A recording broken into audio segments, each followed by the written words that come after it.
Welcome to Guernsey in the Channel Islands, and I'm here investigating where a young couple has uncovered a huge flak bunker system under their house.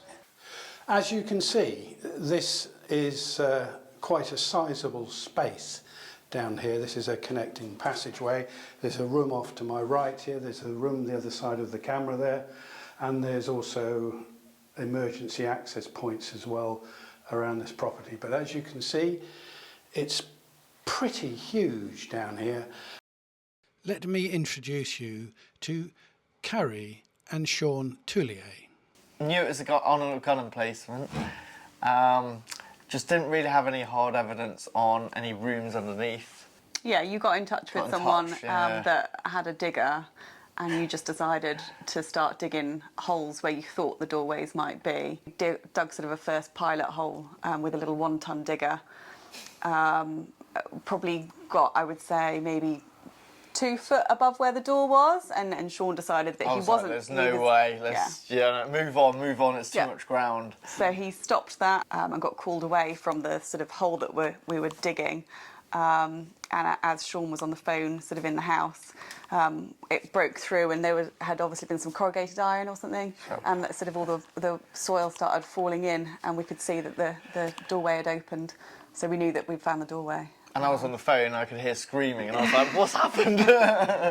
Decided to crawl through with a head torch through this very tiny hole, and just, Yeah, I was sort of outside for safety, just in case, there was any collapse or anything, and all I could hear was them walking, sort of shouting downstairs. But we knew as soon as we got down there, obviously there was a lot of rub. Now we get out and we make the hole bigger, and we can properly...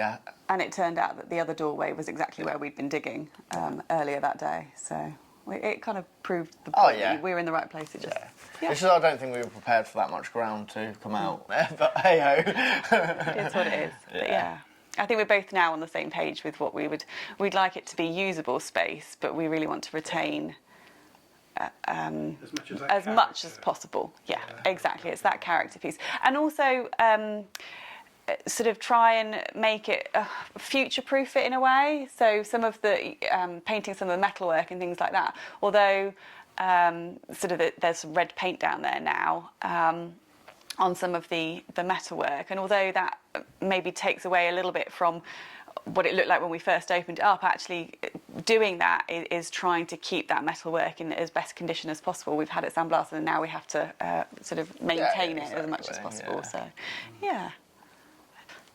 And reaction of what, friends, neighbours, etc.? I mean, what's their reaction? I'll tell you what, I'm quite shocked at people's reactions, to be fair, because as much as we take people down there whenever anyone wants to go down there, we're like, yeah, I'm more than happy to. And I was shocked at how everyone reacted. Like, I thought, oh yeah, a big snooker room, and but they were more interested in the history.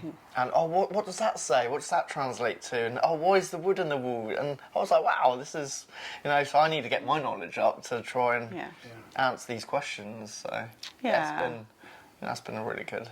So you're retaining another part of Guernsey's history. Trying to, for sure. Definitely trying to. Yeah. It's our little bit of history to keep and maintain. Yeah.